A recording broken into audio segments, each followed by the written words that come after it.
It's the Opperman Report. Join digital forensic investigator and PI Ed Opperman for an in-depth discussion of conspiracy theories, strategy of New World Order resistance, high-profile court cases in the news, and interviews with expert guests and authors on these topics and more. It's the Opperman Report. And now, here is investigator Ed Opperman.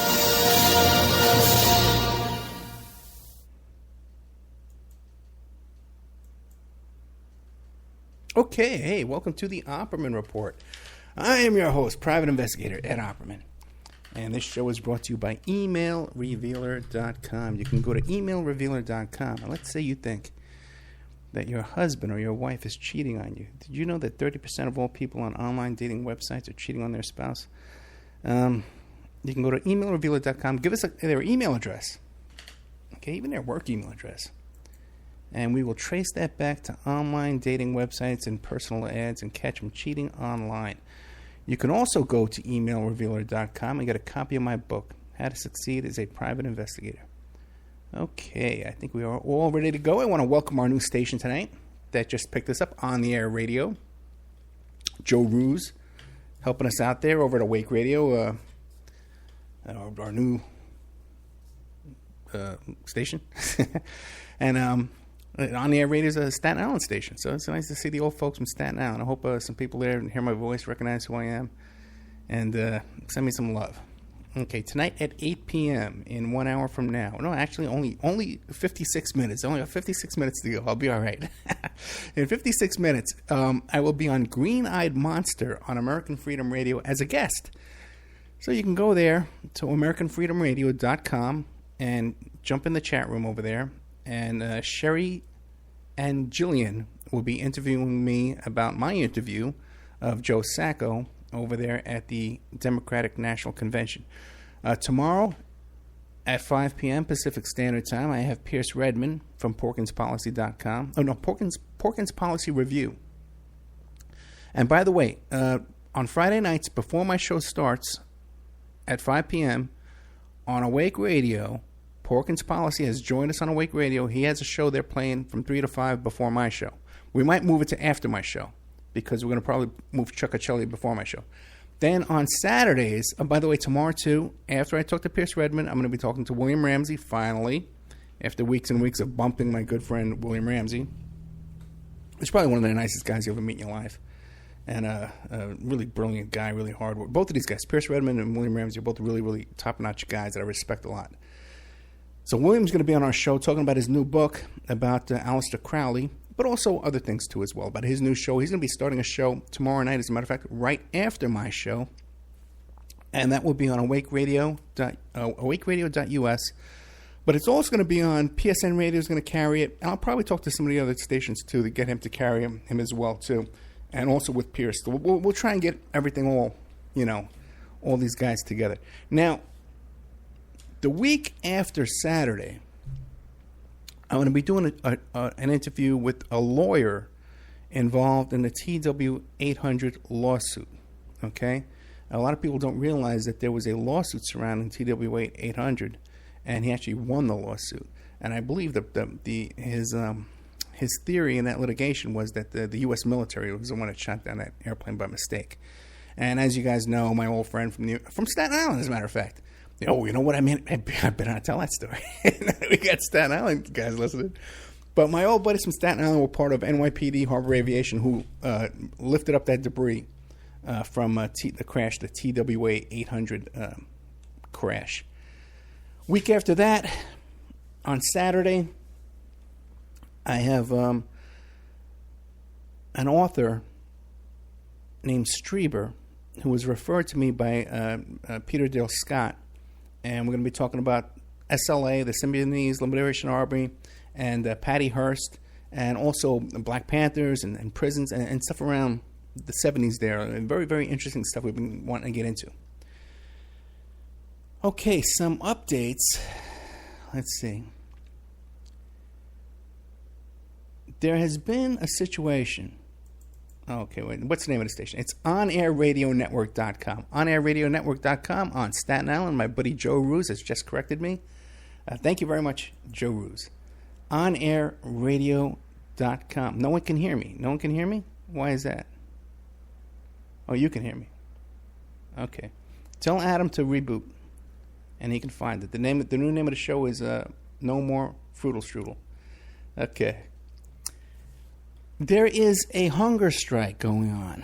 A lot of people know that our friend Reverend Pinckney up there in Benton Harbor, Michigan, has been on a hunger strike. But right here in Nevada, in the state of Nevada, in Ely State Prison, there's a hunger strike going on because of the conditions and the treatment of the people inside of Ely State Prison. And all these prisoners are asking for is basic needs. You know, I don't have the long, and I should have prepared this better. I don't have the long list of it. They're just asking for like 2,500 calories a day, and 2 phone calls a day instead of just 1 phone call, and 2 telephones in the phone room. It's pathetic the way these men are being treated over there. So there is a hunger strike going on there. It's been going on since the 18th. So it's a good 10 days. And if you want to support these prisoners up there at Ely State Prison here in Nevada, you can call the warden's office at 775-289-8800, extension 3. And the warden's name is Renee Baker, and she's at extension 1.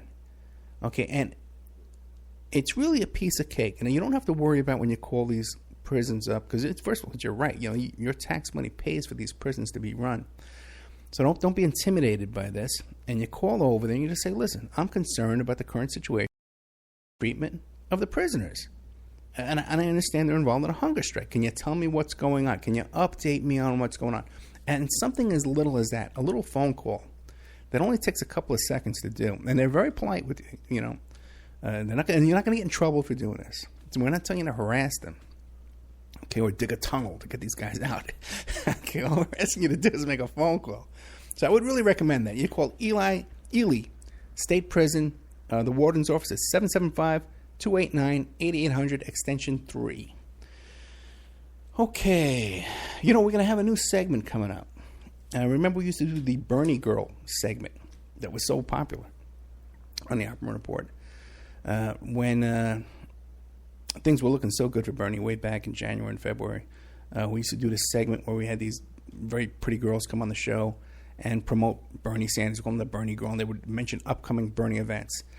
So this whole summer, we've been doing this thing where me and Vic have been very active in the local demonstrations and local protests and different things.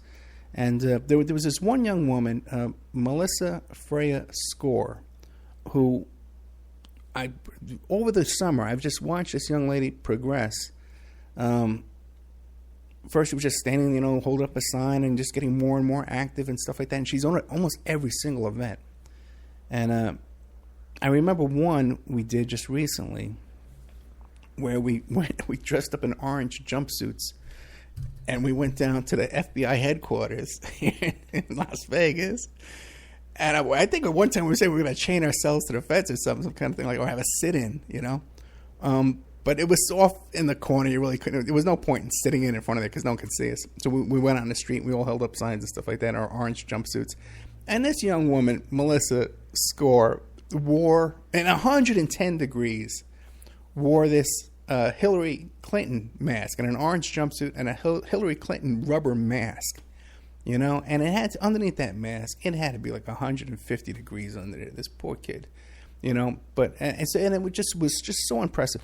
So we're gonna have her be the new local on the scene liaison to these groups and stuff like that. And just recently too, me and Victoria went to an event here down on Fremont Street on, I guess it was Saturday. No, it was Sunday.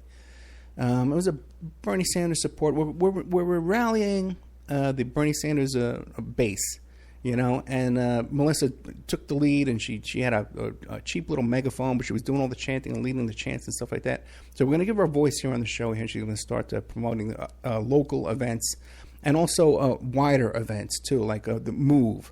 Ramona Africa from Move. They're going to be doing a conference in May in 2017. And I really want to get that out there so that people can donate to that. So if you just go to onamove.com, you can check out the Move conference that they're planning there in May. One of the things for tonight's show that I want to encourage and point out is, because we just spoke with Joe Sacco tonight and the other delegates that are over there at the DNC. And I want to salute these people that are sticking their neck out. This kid, Melissa Score, who's sticking her neck out, and leading these protests and wearing this hot mask. And Joe Sacco that goes on his own dime, leaves his job. These are working class people, and they go to this convention and then he comes on the air and he puts his butt on the line for us to give us this information. We want to salute these kind of people. We got another guy, Adam Berger, he's the one who tipped me off originally about this whole situation here with the Clark County trustee, Kevin L. Child, and his racist remarks. I've known about this guy for years, but I didn't know this guy was elected to the board of trustees of the Clark County School District. My God. This guy has no business. By the way, this guy should have his driver's license removed.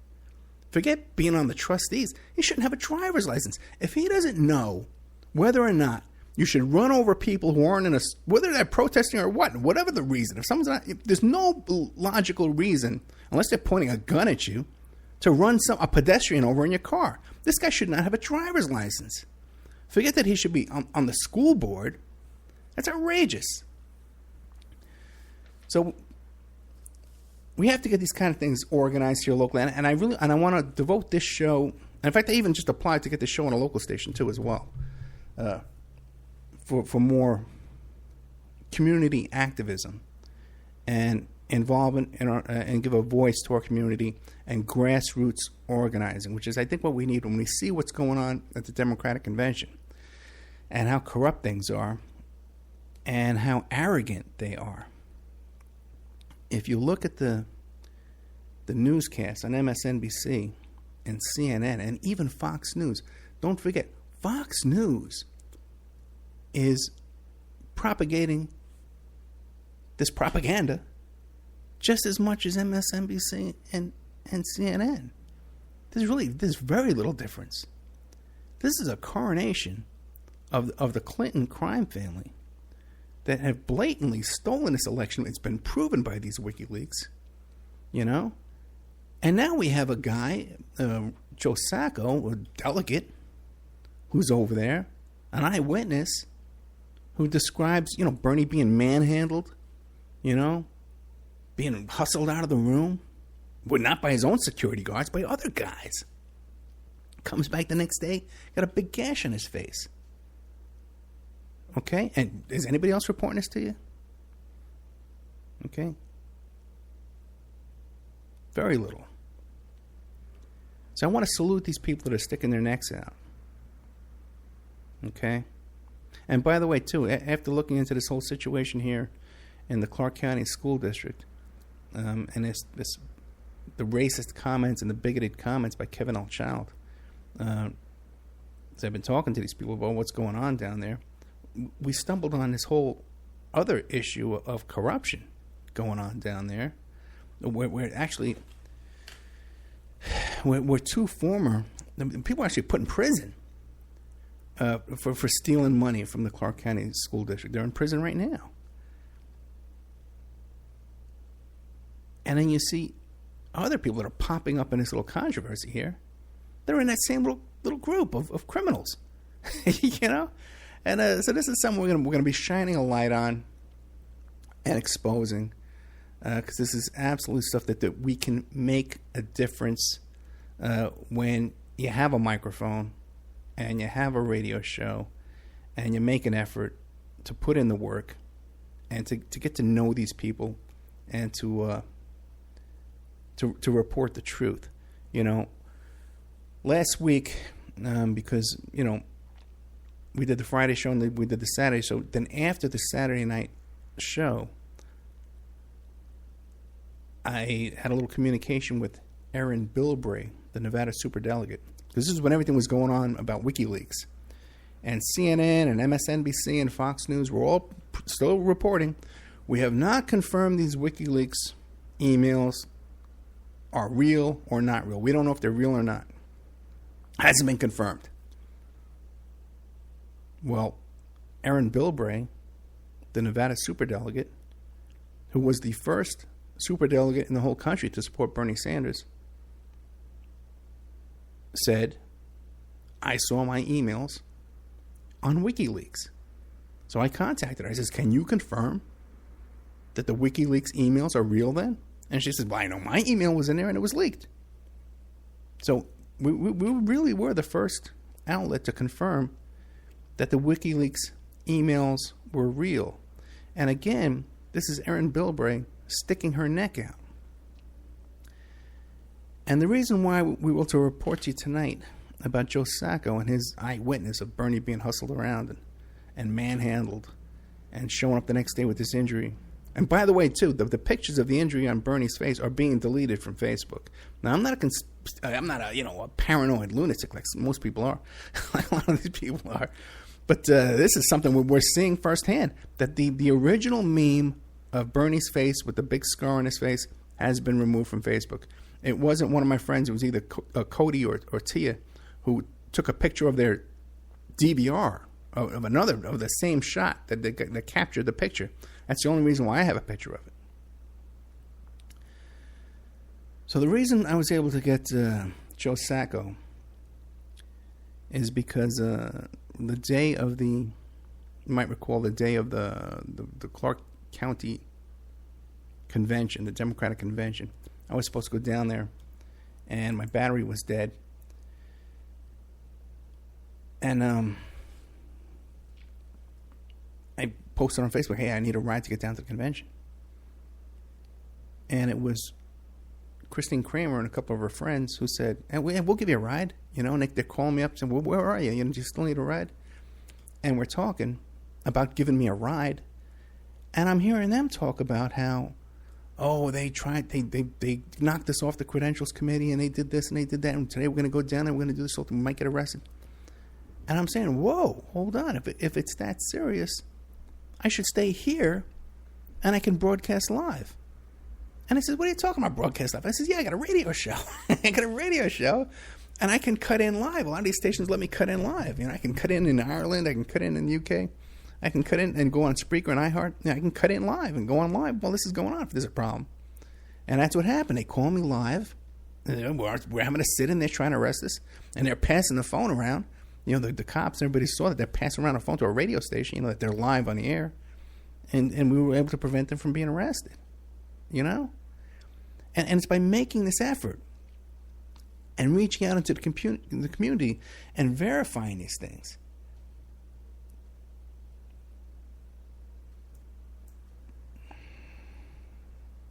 That we're able to make these kind of contacts and get these first-hand reports.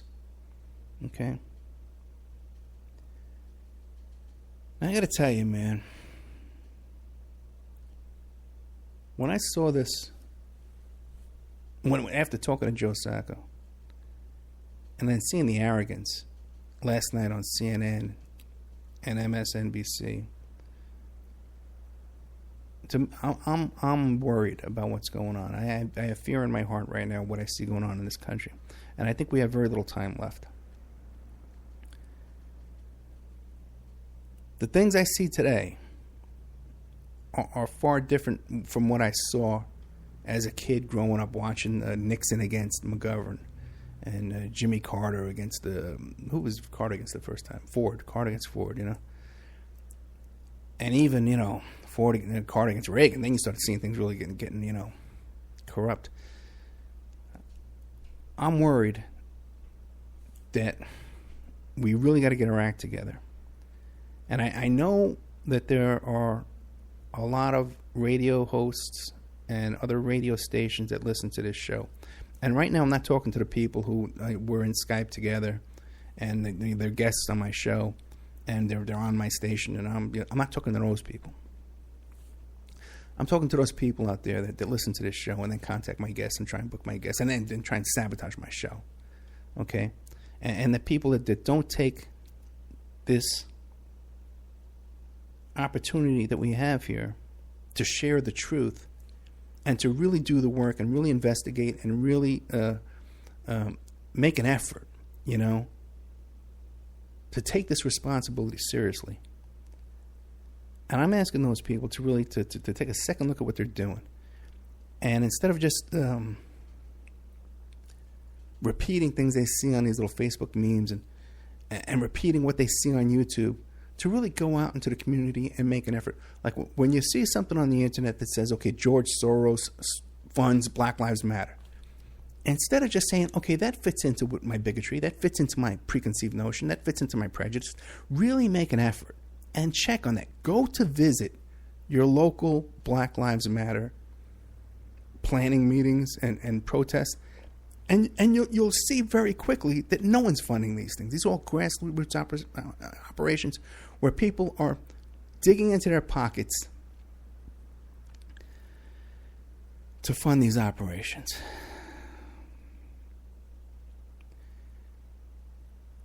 I got to tell you, I'm 53 years old, and I'm very nervous because things have changed so drastically in these last 50 years that I've been, you know, aware and looking at things. You know, I look at the way I grew up, you know, in the Bronx, in poverty, you know, lived in a very poor home. My father at the time was a very right-wing guy. He's no longer, you know, but he was always a good man. I got a lot of respect for my father. He's still alive, you know, late 70s. And, you know, he drives me crazy and a lot of stuff like that. Typical stuff, you know, when you have an older father. But he was always such a good man that I could always look up to him my whole life. And when I was a kid, you know, we didn't have a lot of money. And we're at the dinner table, you know, my dad would wait till we all ate our dinner and he would eat our leftovers. Okay, that's the kind of, you know, we grew up poor, you know, in the Bronx.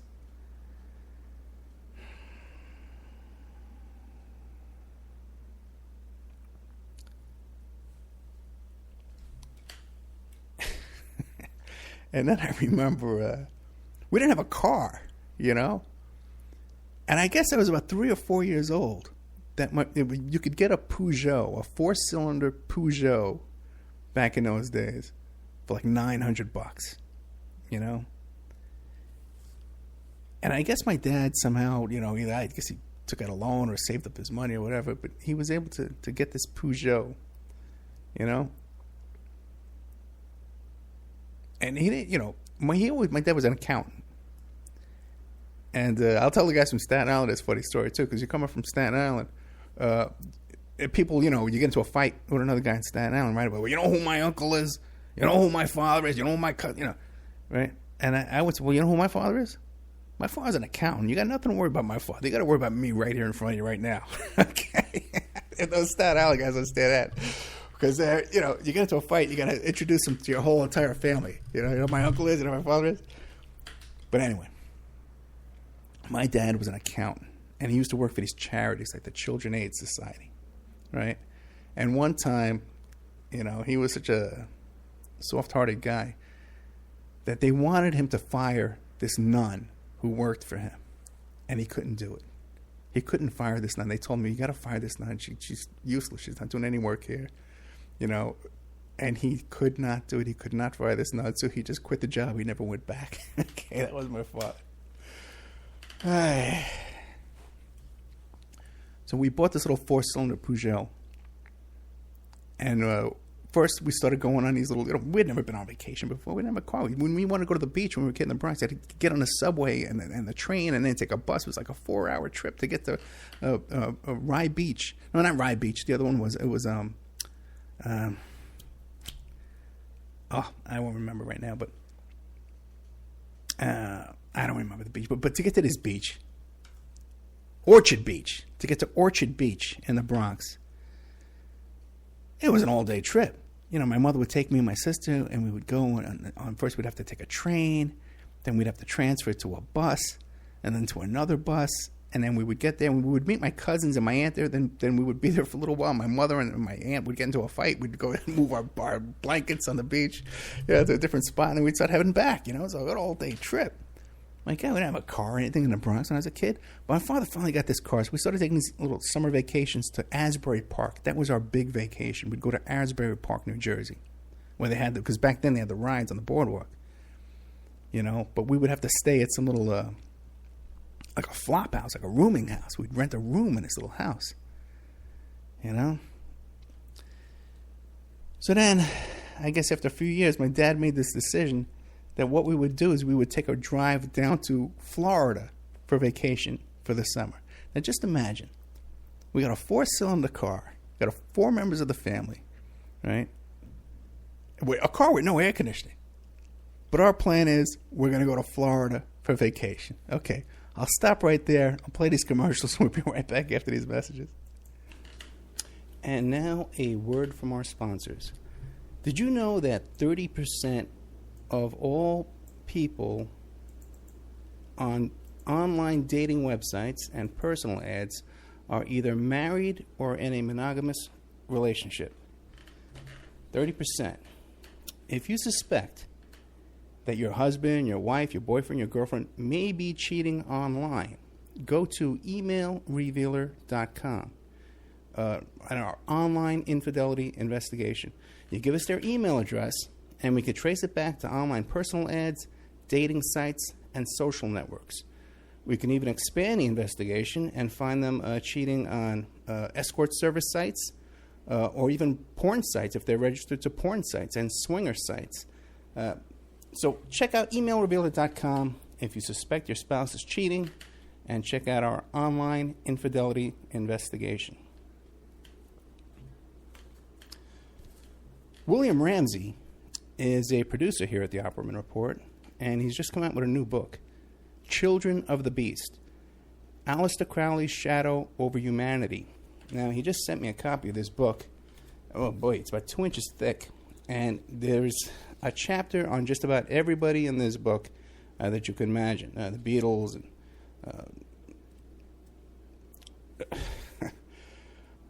Jack Parsons, everybody's in here. It's incredible. And I definitely recommend this book. There's a bunch of pictures in here, too, of all these people and different chapters and information. Anselm LaVey and people I've never heard of, too. There's a whole bunch in here. JFC Fuller. I don't know who he is. But it's great stuff by our producer here, William Ramsey. So check out Children of the Beast, Aleister Crowley's Shadow Over Humanity. You can find it on Amazon.com, or you could find it in the Opperman Report .com bookstore. We have an urgent bulletin. It seems that the group Strawman is still on the loose. It has been confirmed that Strawman are Canadian, okay, and that authorities are asking people to stay indoors, lock your doors and windows until this group can be dealt with. You could find more information about this group of Canadians, at strawmanmusic.com.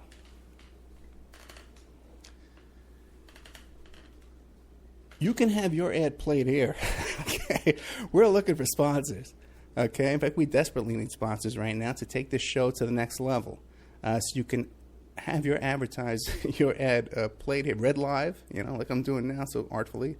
Or we can even work up a little jingle for you with some music and stuff like that and play it here. You have no idea how inexpensive it would be to have your ad played on the Opperman Report on 7 stations live Friday night and another 7 stations live on Saturday night, plus replayed every day of the week on different stations, and then archived on YouTube, Spreaker, iHeartRadio, iTunes, and all different kinds of podcasts, Pod This and Podbean, all different kinds of places who archive the show for us. And on those archives, your ad would play indefinitely, forever.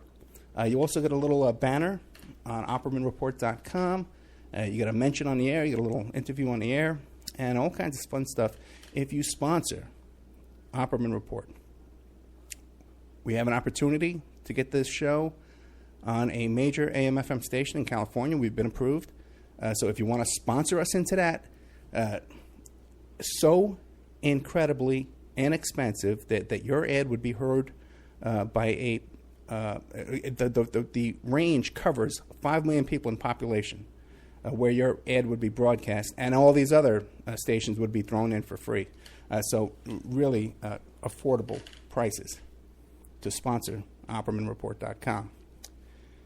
Get a copy of my book, How to Become a Successful Private Investigator. You can get a copy of that book at emailrevealer.com, or you can get a copy of that book now. It's back up on Amazon.com. How to Become a Successful Private Investigator by Ed Opperman. And this book has been updated a little bit from the previous book that we had that was available to our wonderful listeners. Okay, welcome back to the Opperman Report. I'm your host, Private Investigator Ed Opperman. Okay. You know, the name of the show is No More Fruitle Strudle. And a lot of these shows and these stories that I tell you, like, you know, carrying my shoes, this kind of stuff, right, is these are stories I've told over and over and over again. I've told all these stories thousands of times. And Victoria loves these stories. And especially when she was little. I used to take one of these really long hikes out in the hot Nevada desert here. We go hiking. When she was little, one time, there's this mountain we hike for 8 hours. So, you hike with your kid that long. Dad, tell me this story. Dad, tell me that. So tell me the Fruitle Strudel story, right? And so I tell these stories to illustrate what I'm trying to get across to you. But at the same time, too, I want Victoria to be able to one day, when I'm not around, to hear these stories again, and to be able to click on this link and listen to the story and play the story maybe for my grandkids, if I'm not around to ever tell them myself. So there's a method to my madness. Let's put it that way. I love my kid. I indulge my kid. And I want to get these stories on record, but I use them to illustrate what I'm getting to you. So my dad, we took this trip down to Florida. Okay, my dad. I guess my dad wasn't. You got to imagine this wasn't well thought out. Like me at my age right now, I would think, oh my God, I'm not going to go down to Florida in a 4-cylinder car with no air conditioning with 2 kids and a wife, a 4-year-old kid and a 7-year-old kid. It's insane. Of course, plus we have no money. I had no money. I could tell you a whole nother story. We just rescued some family down here. I'll tell you next week. They got stranded here. We got them up to Oregon. But anyway, that's a whole crazy story too. But we head down to Florida, right? And so it took us 5 days to drive from New York to Florida. Some people do this like overnight. Like you could do it like in a day and a half, 18 hours, 24 hours. If you can drive the speed limit, But if you got a 4-cylinder Peugeot, a 1969 Peugeot, my God, with no air conditioning, and me in the car, I can imagine what I was like. I was just singing the same song over and over again for 3,000 miles. So we got into this little habit. We would stop at little grocery stores to save money, and my mom would make us sandwiches and stuff, And one day, I saw this olive loaf, because I guess I was eating bologna every day, but I saw this olive loaf, which is bologna with an olive in it. And I says, oh boy, can I have that? And, and to my surprise, they says, yeah, you can have the olive loaf. So I got addicted to this freaking olive loaf. I would love to see it in the stores today, but you never see it anymore. They don't sell it, I don't think, anymore. Probably I ate it so much they ran out of stock. But then sometimes we would go to these little diners. And I guess I got into this habit of ordering the same exact everything. I would order hamburger and French fries and a Coke every single time. But this one time, and I was only about 4 years old, this one time, the waitress in this little southern diner on the way down to Florida, she asked me, what would you like anything on that? And I said, well, ketchup. Well, would you like anything else? Well, like what? Well, some pickles or maybe a slice of onion. And I said, oh, a slice of onion? I said, yeah, I like a slice of onion. So my poor dad had a heart attack. Okay, I can tell you other stories. My dad just had simple things in life. My dad had a heart attack. No. He's not going to eat that. He's not going to eat that onion. He won't like it. Don't put the onion on his hamburger. Okay? I says, what? Why what? Let him have my mother, let him have the onion. Let him have the onion. He must have the onion. My mother's a Cuban woman with a very thick accent. Let him have the onion. Ay, Dios mío. The onion. And it was this whole big freaking war at this little table. Me, this little 4-year-old kid fighting with the whole family because I want a little piece of slice of onion on my hamburger. I got the onion, by the way. I got a slice of raw onion on my hamburger. And from that day on, whenever I have ordered an onion, I ate that hamburger out of spite. I ate every bite to show my dad. Okay? I ate every bite. And to this day, I'm cooking a hamburger on my stove here. I will get a slice of raw onion. Okay, whether I want it or not. I can still taste that onion the first time I bit into that hamburger with that raw onion. And I've gotten it ever since. That's the kind of lunatic you got here. Okay, that's the kind of lunatic I am. I remember there was another day, too. We stopped off and we got these butterfly nets on this trip to Florida. We're stopping at these little motels. And they didn't have air conditioning in half these motels we stopped at, too. Okay, it was like 1969. No, it had to be earlier than that. It'd be like 1960. It was way earlier than that. Anyway.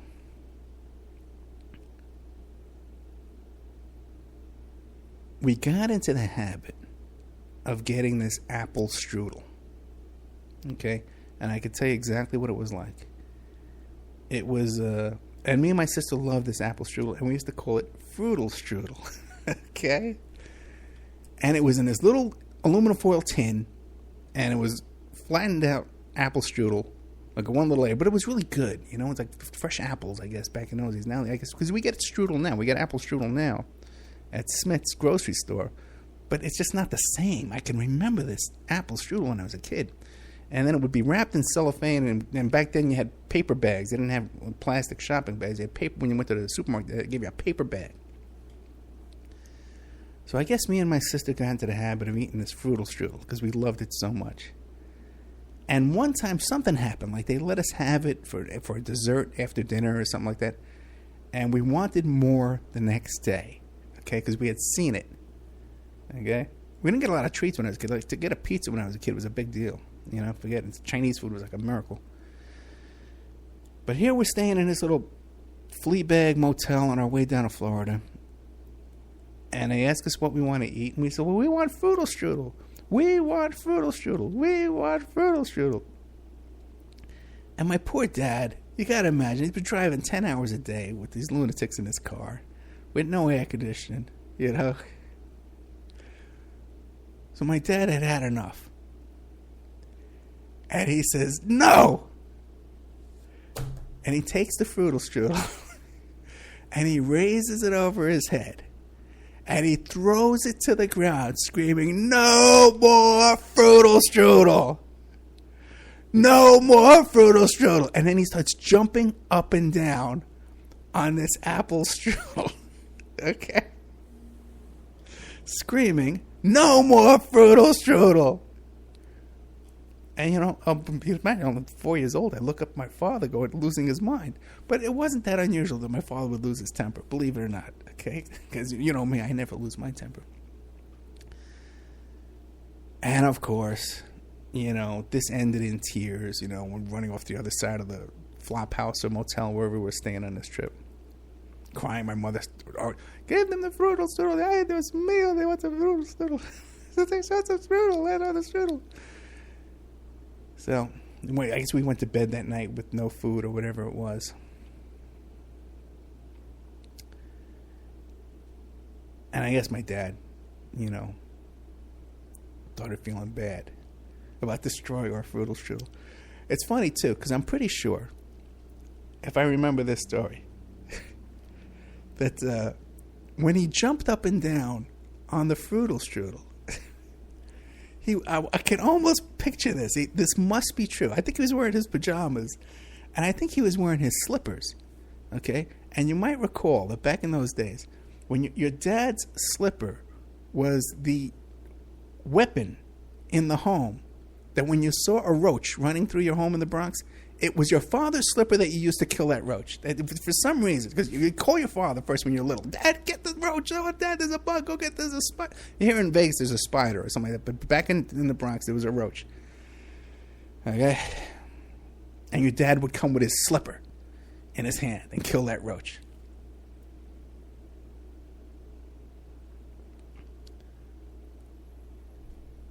And I think I can recall my dad jumping up and down on that Fruitle Strudel in his slippers. It's part of my memory. And I can remember what that Fruitle Strudel tastes like to this day. I'm not traumatized. Okay. The next day, we wake up, and I guess my dad felt bad, you know. And me and my sister skulk into the little kitchen there to get our breakfast. And my dad says, so, do you want Fruitle Strudel? And we said, yeah, we want Fruitle Strudel. This is great. All is well with the world. Wouldn't you know it? And by the way, too, he had taken the Fruitle Strudel to after jumping up and down on it and made a whole display of throwing it into the trash can. Okay? And back then, you know, the garbage pail and the kitchen garbage pail didn't have a plastic bag in there. It was, you know, you would use the paper bag from the supermarket. You'd take that home and you'd put that in your garbage can, and you'd fill that with your garbage, and you'd throw your garbage out in that paper bag. So stuff would seep through it and the bag would break. But that's how you did things back in those days. So first he had jumped up and down on the Fruitle Strudel. Then he had ceremoniously thrown it into the trash. Next day, he felt bad. Now, I'm sure that night he had a couple of beers, because my dad, he wasn't a heavy drinker at all, and he used to get this Peel's beer, P-E-E-L-S. And when I was a kid, it was 99 cents for a six-pack of this stuff, right? This was the cheapest, worst beer you could drink in your life, you know? And my dad would have a couple of those, especially in the heat, driving down to Florida. I'm sure he picked up some of that Peel's beer and had a couple of sips of that. And I probably sat there drinking his beer and felt guilty about, you know, face it, abusing his kids, right? On this trip, this merry trip down to Florida, which I'm sure, too, he probably didn't want to even take that trip, too, because you got to remember, we had to go visit my crazy Cuban relatives down there in Florida. My God, what a bunch that was. We had a pediatrician from Cuba. This is in the Bronx. Okay, we're going to do a movie in my life one day, okay? One of my memories, my traumatic memories. But we used to go to this pediatrician in the Bronx, this Cuban guy. You'd walk into this guy's office, right, in the Bronx, and there was this long hallway of people sitting on chairs, and there's like 100 people in this guy's office waiting to be seen. All of them smoking.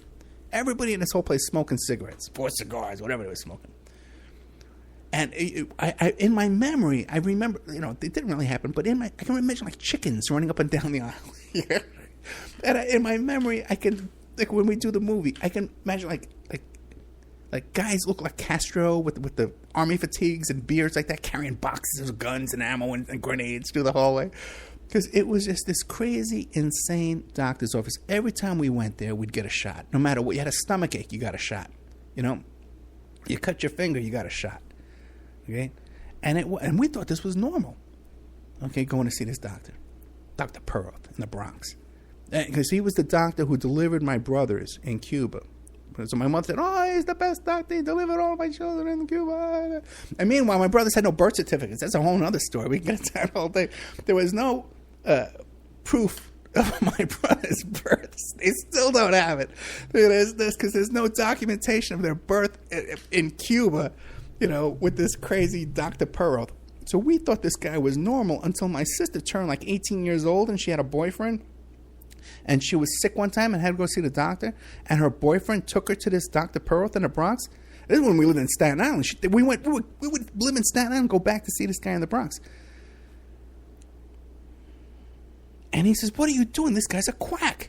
This guy's not even a real doctor. And you want to know what? I think we found out later on he wasn't even really like a real doctor. Like he wasn't licensed in the United States. But we're driving down to Florida to see my crazy relatives down there in Florida. And I guess my dad felt guilty of crushing our Fruitle Strudel, our one moment of joy on this trip. So the next morning, when we got up to breakfast, and we still thought we were in trouble. You know, I'm a kid, right?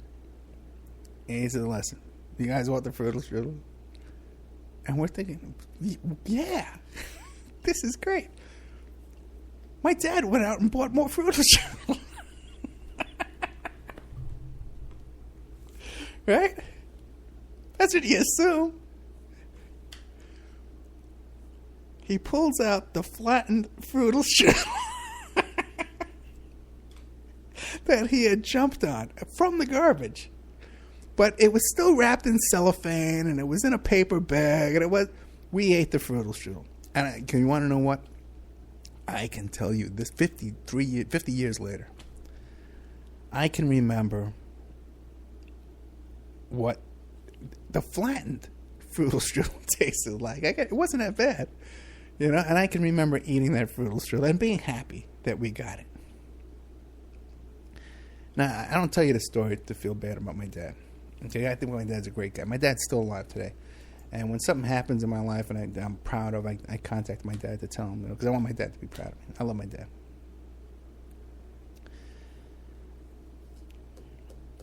The point I'm trying to stress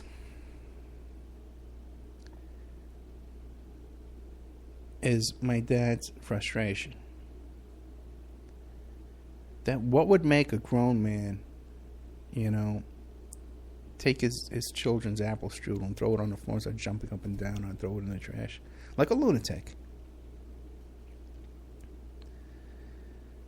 And I got to tell you something. That's how I feel. Okay? When I started the show out trying to encourage people who stick their necks out, and I try to encourage other hosts and other radio shows to do the work, you know, to do the work, guys. You know, put the effort in. It's just as easy to tell a real story as it is to read some fluff and watch some fluff on YouTube and pass that off to your audience. We have a responsibility here. Okay? This is a privilege. Okay? And we should take an oath, just like doctors take an oath. The first rule should be do no harm. Okay? Our first oath behind this microphone should be tell the truth. Do the work. Find out. Do it right.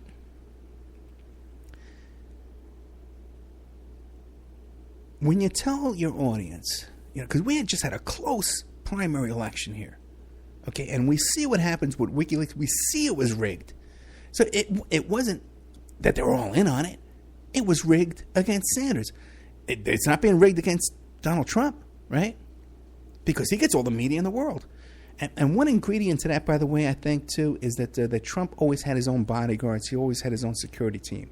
And he had that guy, Keith Schiller, who you have to understand, even though he had a small team with Trump, he is a real powerful guy back in the cops in New York City because he gets them all jobs, security jobs and stuff like that. So he got a lot of pull, you know.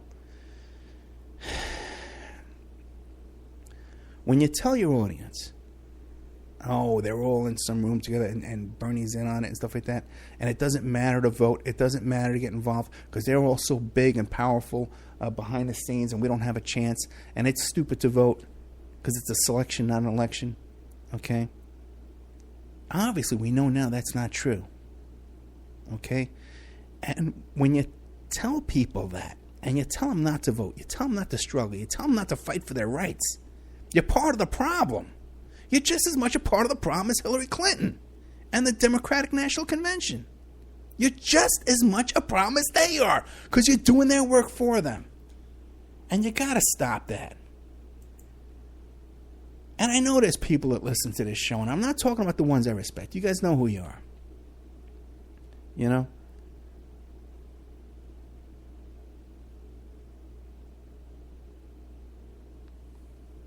You gotta know I'm right, man. And that it's a crime to discourage people from being active. And say, I told you so. I told you Bernie was in on it. And I told you, you know. And I told you there's no hope. You know. Obviously there is. And we just saw it. That they went to... You notice Hillary wasn't... They're not planning against Trump. They were planning against Bernie. The only outsider in this thing was Bernie.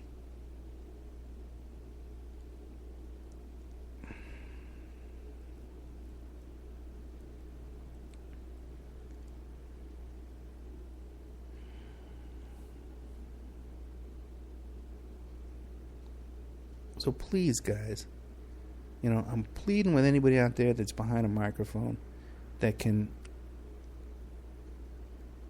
make a change and make a difference. I'm pleading with you to get out into your communities and make a difference. Get out into your communities there.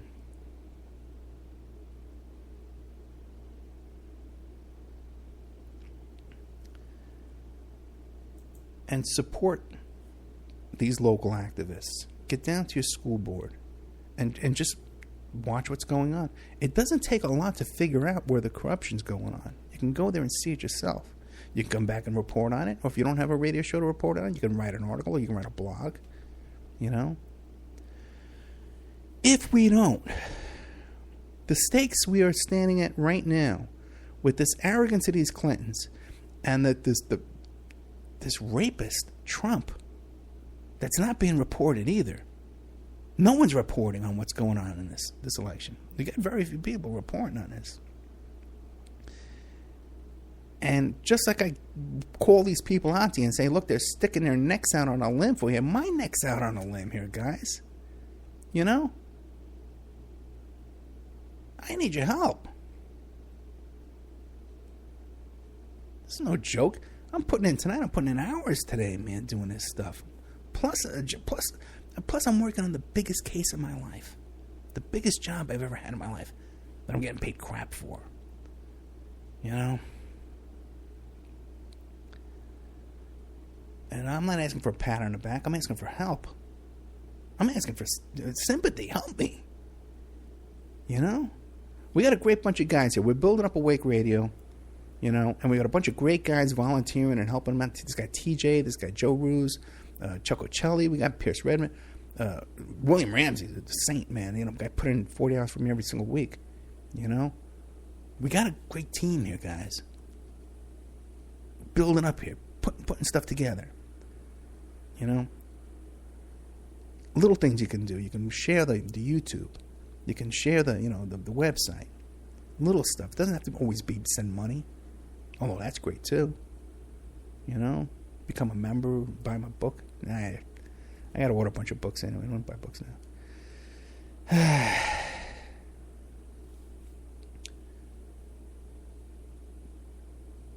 The frustration I'm feeling when I see that we're getting screwed there at the DNC, and I see my fellow hosts and some people I respect saying that, well, there's nothing we can do. There's no hope. Give up. Ha ha ha ha ha. I told you so.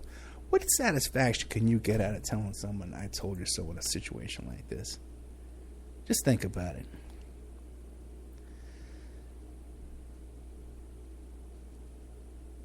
And what I'm saying is no more Fruitle Strudel, guys. No more Fruitle Strudel. I've had it. Okay? And I'm frustrated. Just as frustrated as my dad was. That's the point of the story there. Anyway, I got American Freedom Radio bugging me. I'm going to go over there. So I'm going to end the show a little bit early because I'm going to go be a guest over on this other show over there. Danny's bugging me already. With the Green-Eyed Monster, Sherry Wisdom, and Jillian. And then tomorrow we're going to have Pierce Redmond and William Ramsey. Okay, guys? No more Fruitle Strudel.